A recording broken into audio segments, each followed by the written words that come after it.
Olá pessoal, meu nome é Ícaro Sampaio, eu sou editor Endocrino Papers e essa é mais uma atualização semanal, aquele momento em que a gente faz um resumo do que rolou de mais importante por aqui ao longo da semana.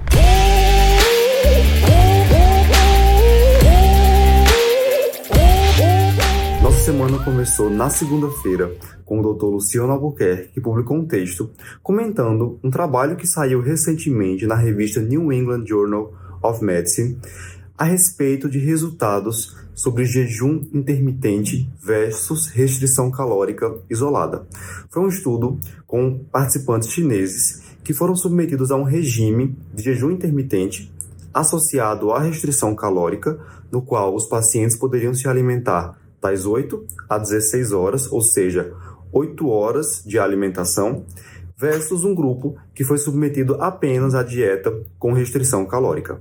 O que foi observado nesse estudo é que os pacientes do grupo jejum intermitente tiveram uma perda de peso de cerca de 8 quilos, enquanto os pacientes do grupo restrição calórica tiveram uma perda de peso de aproximadamente 6 quilos. Então não houve uma diferença significativa na perda ponderal entre os grupos.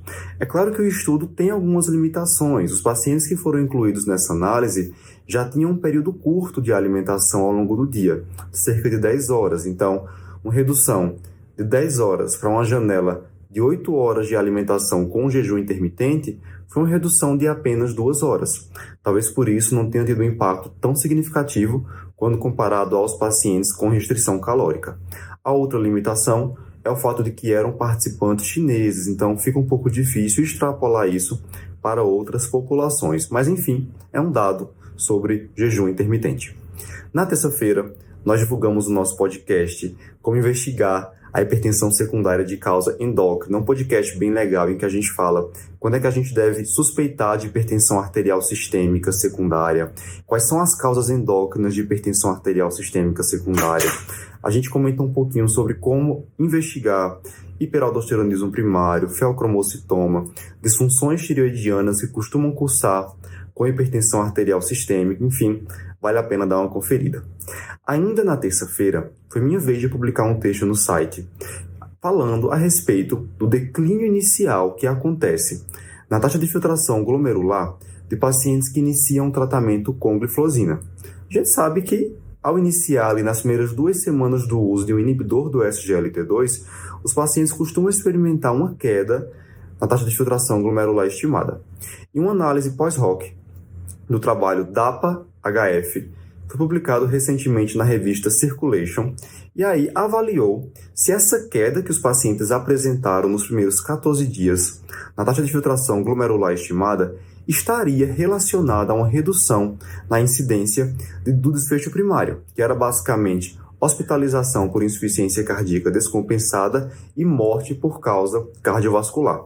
E o que os autores verificaram é que sim, aqueles pacientes que tiveram uma redução na taxa de filtração glomerular estimada maior ou igual a 10%, eles tiveram uma redução significativa do desfecho primário em relação àqueles pacientes que tiveram uma redução na taxa de filtração glomerular estimada menor que 10%. Ou seja, esse declínio inicial que acontece da função renal está relacionado à redução de desfechos em pacientes com insuficiência cardíaca de fração de ejeção preservada. Então, isso reforça aquela ideia de que é esperado que os pacientes tenham essa queda na taxa de filtração glomerular estimada nos primeiros dias, nas primeiras semanas de uso, e depois, ao longo de 8 semanas, isso tende a ser restaurado.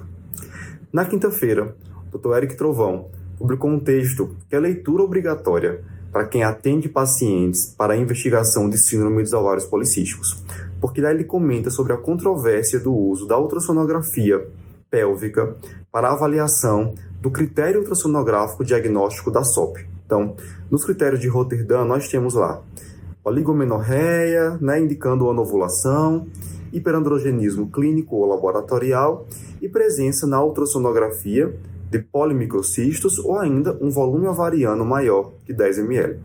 Só que isso é cheio de polêmica, porque depende muito do aparelho que é utilizado para fazer essa análise.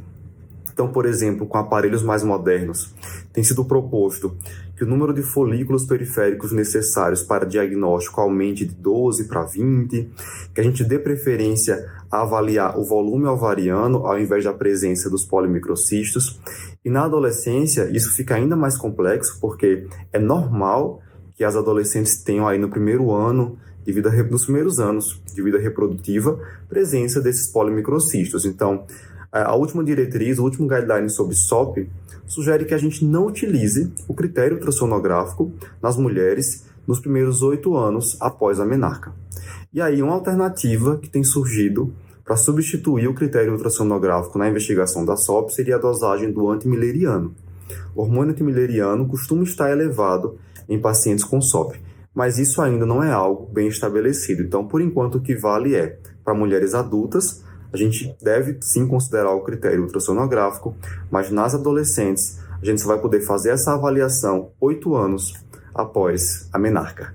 Bem, isso é o que rolou de mais importante. Lembrando que nesta sexta-feira que passou, nós tivemos aí a nossa revisão das revisões que aconteceu em São Paulo. Foi uma revisão para a prova do TIM.